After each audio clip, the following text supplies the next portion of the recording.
ત્રીજો વિડિયો છે એમાં આપણે લોકો શીખશું profit and loss appropriation account, profit and loss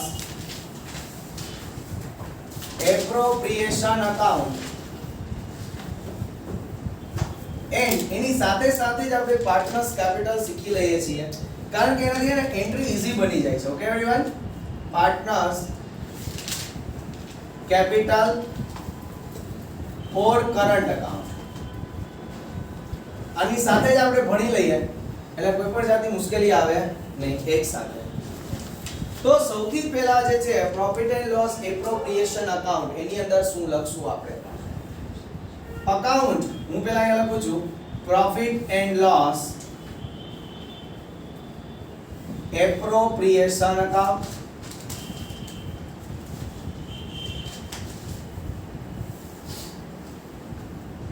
account related with આ અકાઉન્ટ છે કોની સાથે ડીલ કરે છે એ સમજો. બરોબર છે.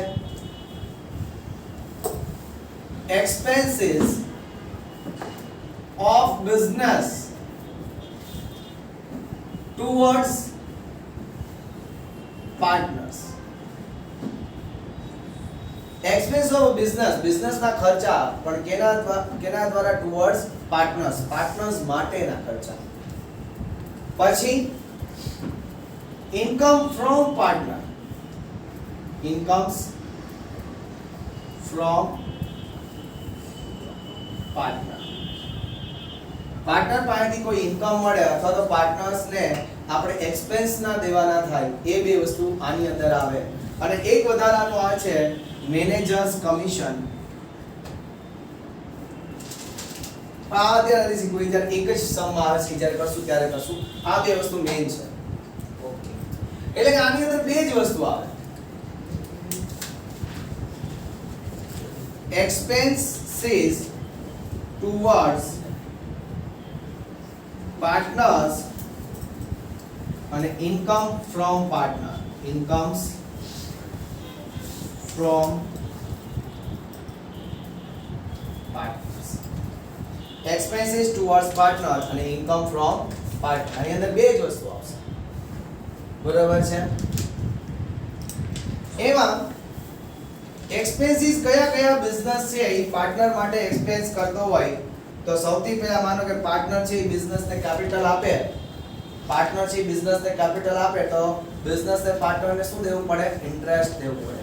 કેપિટલ પર શું દેવું પડે? ઇન્ટરેસ્ટ. તો અહીંયા લખવું પડે ઇન્ટરેસ્ટ ઓન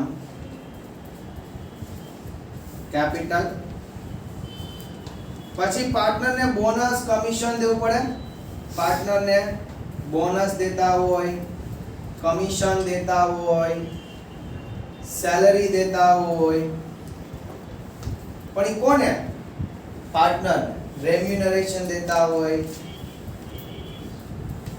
પણ એ બધી વસ્તુ કોને? પાર્ટનર. પછી interest on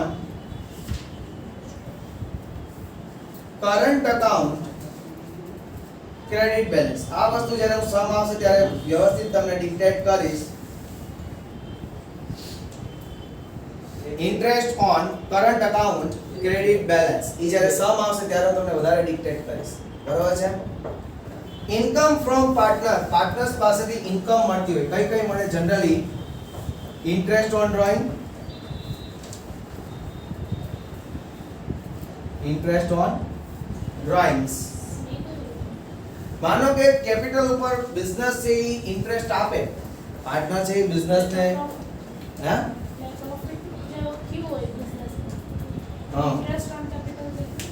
interest on capital એટલે શું? માન કે હું બિઝનેસમાં 5 લાખ રોકું, દર વર્ષે 10% રૂપિયા હું લઈ જાઉં 50,000. શેના માટેના? કારણ કે મેં 5 લાખ રોક્યા છે. It is not profit, it is the interest. હું ઇન્ટરેસ્ટના 50,000 લઈ જાઉં. એવી જ રીતના ફોર્મ શું કરે કે પાર્ટનરે કોઈ રૂપિયા આપ્યા હોય બિઝનેસને તો બિઝનેસ છે એને ઇન્ટરેસ્ટ આપે એના રૂપિયા ઉપર. ધેટ ઇઝ ધ બિઝનેસ માટે શું થઈ જાય? એક્સપેન્સ થઈ જાય. સમજાણું? એવી જ રીતના ડ્રોઈંગ, માનો કે પાર્ટનર છે દર મહિને થોડા રૂપિયા ઉપાડી જતો હોય, ધેટ ઇઝ કોલ્ડ ડ્રોઈંગ. બરાબર છે? તો બિઝનેસ એમ કહેશે કે મેં તને કેપિટલ ઉપર ઇન્ટરેસ્ટ આપ્યો તો કે હા, તારા ડ્રોઈંગ ઉપર મને ઇન્ટરેસ્ટ દેવું પડશે. એટલે બિઝનેસ છે ડ્રોઈંગ ઉપર ઇન્ટરેસ્ટ કલેક્ટ કરશે. This is the interest on drawing and that is the income. બીજી વસ્તુ, interest on current account, interest on current account debit balance. Current અકાઉન્ટની જે ડેબિટ બેલેન્સ છે એના ઉપર આપણને શું લાગે છે? ઇન્ટરેસ્ટ. ઈ પણ જ્યારે હું તમને આવશે ત્યારે વધારે ડિક્ટેટ કરીશ. Okay everyone?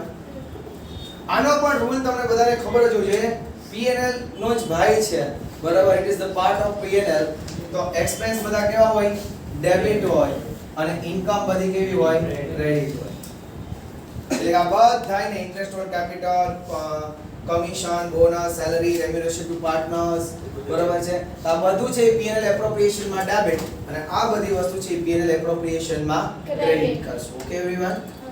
એના પછી પણ એક નોટ કરી લખજો, NOTE, નોટ કરીને એક નોટ કરી લખજો ગાઈસ. શું નોટ છે? બહુ મહત્વની છે, લખજો. Interest on loan, interest on loan given by partner to firm will shown on debit side of profit and loss account. બહુ મહત્વની. માનો કે પાર્ટનર છે એ બિઝનેસને લોન આપે તો બિઝનેસે છે એ પાર્ટનરને ઇન્ટરેસ્ટ દેવું પડશે. તો ઇન્ટરેસ્ટ દેવું પડે એટલે તમને એમ થાય કે સર પાર્ટનરની લોન ઉપર ઇન્ટરેસ્ટ છે તો P&L એપ્રોપ્રિએશનમાં ડેબિટ કરી દઈએ, પણ નહીં. ફર્મ એવું ટ્રીટ કરે છે કે માનો કે પાર્ટનરે લોન ન આપી હોત તો ફર્મ બીજે ક્યાંક લોન લેવા જાત અને ફર્મે એને ઇન્ટરેસ્ટ દેવું પડત. એને દેવું એના કરતા પાર્ટનરને દઈ દેવું સારું. એટલા માટે ઈ એક્સપેન્સ છે ને જેમ થર્ડ પાર્ટીને વ્યાજ આપે એ રીતના એ ટ્રીટ કરે છે. એટલે કે ઇન્ટરેસ્ટ ઓન પાર્ટનર્સ લોન છે એ ક્યાં ડેબિટ કરશે? P&L માં ડેબિટ કરશે. P&L એપ્રોમાં ડેબિટ કરશે નહીં. આ ખાસ વસ્તુ યાદ રાખજો. એના પછી એની સાથે સાથે નીચે હેડિંગ આપો પાર્ટનર્સ કેપિટલ અકાઉન્ટ.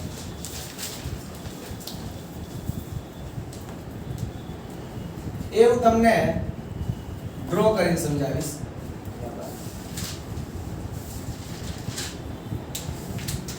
અહીંયા ડેબિટ, અહીંયા ક્રેડિટ. હવે તમને બધાને ખબર છે કે capital is always credit. Capital હંમેશા ક્રેડિટ હોય છે. 11th માં ભણી ગયા છો. એટલે કે માનો કે ઓપનિંગ કેપિટલ હોય, અહીંયા A છે, અહીંયા B છે. તો સૌથી પહેલા ઓપનિંગ કેપિટલ હોય એને શું કરી દેવી પડે ગાઈસ? ક્રેડિટ કરવી પડે. ઓપનિંગ કેપિટલ માટે આપણે શું લખીએ? By balance brought down. By balance brought down. હવે માનો કે હું તમને એમ કહું કે ઇન્ટરેસ્ટ ઓન કેપિટલ છે એ ફર્મ માટે શું છે? Expense. Interest on capital firm માટે એક્સપેન્સ એટલે એને ડેબિટ કર્યું હતું તો પાર્ટનર માટે ઇન્કમ થઈ જાય કે ફર્મ માટે એક્સપેન્સ હોય તો પાર્ટનર્સ માટે ઇન્કમ. હું એ લખું પાર્ટનર્સ ઇન્કમ, પાર્ટનર્સ પેયેબલ ઇન્કમ લખું. એટલે કે જે ઇન્કમ આપણે ચૂકવવાની બાકી હોય, પાર્ટનરની કોઈ ઇન્કમ હોય અને આપણે ચૂકવવાની બાકી હોય. અને અહીંયા ડેબિટ સાઈડ હું લખીશ પાર્ટનર્સ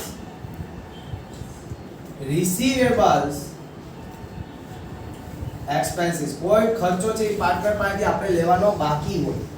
મારા શબ્દને ખાસ સમજો. એકાદ સમય એવો આવશે દર વખતે તો એવું જ થશે કે ઇન્ટરેસ્ટ ઓન કેપિટલ છે એ P&L એપ્રોપ્રિએશન માં ડેબિટ, તો અહીંયા શું થઈ જશે? Credit by interest on capital. Business માટે એક્સપેન્સ હોય તો પાર્ટનર માટે શું થઈ જાય? ઇન્કમ. માનો કે સેલરી, બોનસ, કમિશન છે બિઝનેસ માટે એક્સપેન્સ તો પાર્ટનર માટે ઇન્કમ. ક્રેડિટ કરી દેવી પડે બાય સેલરી, બોનસ, કમિશન, બધી વસ્તુ. Okay everyone?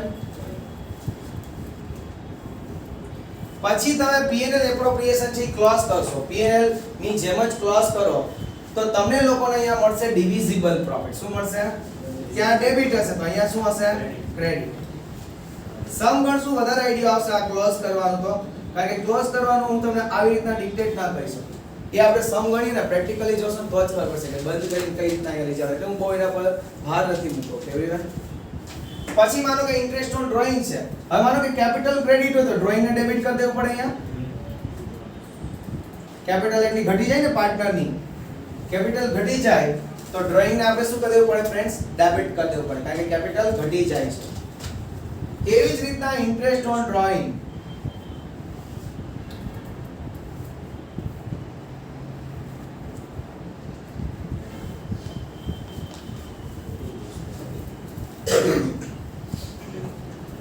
Clear everyone? આટલી વસ્તુ છે એ આને લખશું અને જે ક્લોઝિંગ છેલ્લે આપણે ક્લોઝિંગ બેલેન્સ ની ફાઇન્ડ કરશું કેપિટલની છેલ્લે શું ફાઇન્ડ કરશું? Closing balance. પણ એ આપણે જ્યારે ક્લોઝ કરશું ત્યારે વધારે ડિક્ટેટ કરીશ જેથી કરીને વધારે મજા આવે. આટલું તમને બેઝિક આઈડિયા આવશે કે કઈ વસ્તુ ક્યાં એન્ટ્રી આવે છે. એના પછી એક નાનકડો ટોપિક કરંટ અકાઉન્ટ જ્યારે બનાવશું ત્યારે આપણે સમમાં જ જોશું. એને પણ અહીંયા ને જોવું. અહીંયા આપણે શીખી લઈએ એક નવો ટોપિક ખાલી બેલેન્સ શીટ. બરાબર છે? એક નવો ટોપિક આની અંદર જ ભલે રહ્યું 2 જ મિનિટનો ટોપિક થાય છે એટલે બેલેન્સ શીટ. બરાબર છે? ચાલો. બધી વસ્તુ આઈ હોપ કે તમે બધા કાલે પાકું કરીને જ આવશો. હું પૂછીશ તમને કઈ વસ્તુ ક્યાં આવે છે અને તમે બધા લોકો મને કહેશો. અને એના માટે આપણે 4-5 સમ સોલ્વ કરશું. મૂંઝાવ કે કઈ વસ્તુ ક્યાં આવે છે એ તમારે કહેવા માટે 4-5 સમ આપણે સોલ્વ પણ કરશું જેથી વધારે આઈડિયા આવે કે એટલીસ્ટ 5 કે 6 માર્ક તો ઈઝીલી આવડી જાય જો બધાનું 100% કોન્સન્ટ્રેશન અહીંયા હોય તો ક્લાસમાં. બરાબર? અને બીજું એક તમારી પાસે એ વસ્તુ છે કે જે અમારી પાસે નહોતી. આ વિડિયો પાછો અપલોડ કરવાનો છે. બધા વિડિયો નહીં કરવા આ ચેપ્ટરના, પણ શરૂઆતના જે વિડિયોઝ છે 2-4 વિડિયો એ અપલોડ હું કરીશ તો તમને એ પણ બેનિફિટ મળશે. બરાબર છે? તો ચાલો સૌથી પહેલા બેલેન્સ શીટ. હવે પાંચમી જે છેલ્લી વસ્તુ છે એ બેલેન્સ શીટ છે.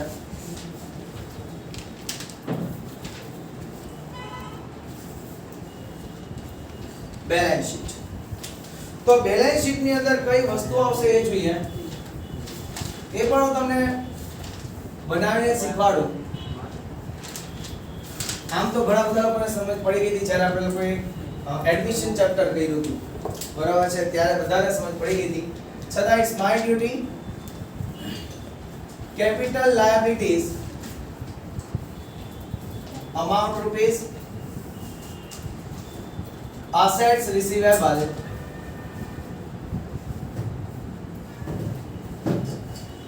amount rupees.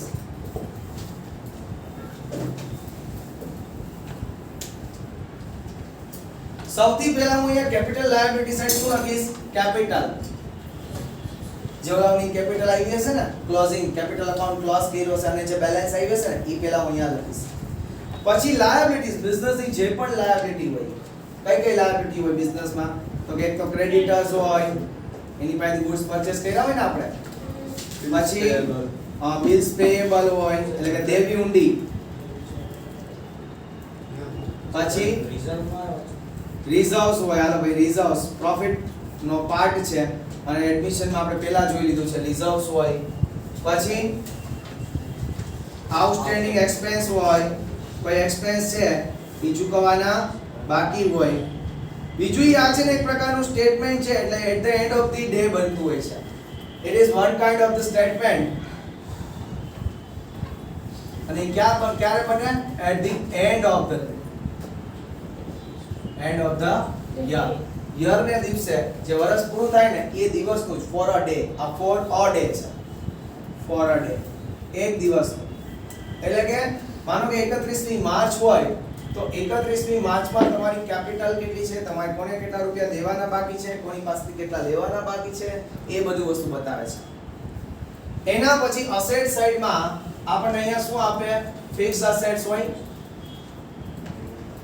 જેમ કે ગુડવિલ, પેટન્ટ, ટ્રેડમાર્ક, કોપીરાઇટ. પછી જે યાદ આવી બોલો? Land and building, machinery, furniture, machinery, furniture, આ બધી અસેટ્સ હોય, ફિક્સ અસેટ્સ. આ બધી અસેટ્સ જનરલી દર વર્ષે બદલતી નથી, એટલા માટે એને ફિક્સ કહે છે. એના પછી હોય છે ઇન્વેસ્ટમેન્ટ્સ. ઇન્વેસ્ટમેન્ટ, તમારું કોઈ ઇન્વેસ્ટમેન્ટ હોય, જેમ કે shares, other company share, other company share, provident fund investment,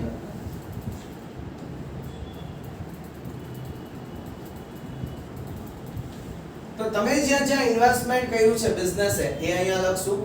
security, એના પછી કરંટ અસેટ્સ હશે.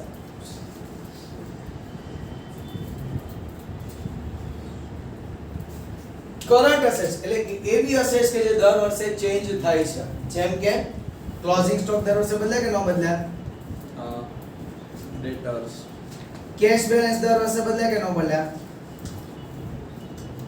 બેંક બેલેન્સ દર વર્ષે બદલાય કે ન બદલાય, ડેટર્સ એ દર વર્ષે બદલાય કે ન બદલાય, બિલ્સ રિસીવેબલ દર વર્ષે બદલાય કે બસ. એક્ઝોસ્ટિવ લિસ્ટ છે, ઘણું બધું આવશે, પણ સમ ગણશો એટલે વધારે આઈડિયા આવશે. આ એનું ફોર્મેટ છે. ફિક્સ્ડ એસેટ્સ ને ઇન્વેસ્ટમેન્ટ ના કરંટ એસેટ્સ ના લખીને એની જગ્યાએ બધું ડાયરેક્ટ લખી તો હાલે. કોક તો કેવું કહેતા હોય કે આપણે લખી દો પ્રોપરલી માર્ક્સ મળે ને નહીં એવું કઈ નહીં. સાચું હોવું જોઈએ, બાકી નહીં. તો અહીંયા છે ને આપણું આ ફોર્મેટ સેશન ખતમ થાય છે. હવે આપણે કાલથી ચાલુ કરશું એડજસ્ટમેન્ટ્સ, અને બિફોર ધેટ આપણે લોકો પહેલા બે ચાર સમ સોલ્વ કરશું, જે કઈ એન્ટ્રી ક્યાં પુટ અપ કરવાની છે. ઓકે, મળશું હવે.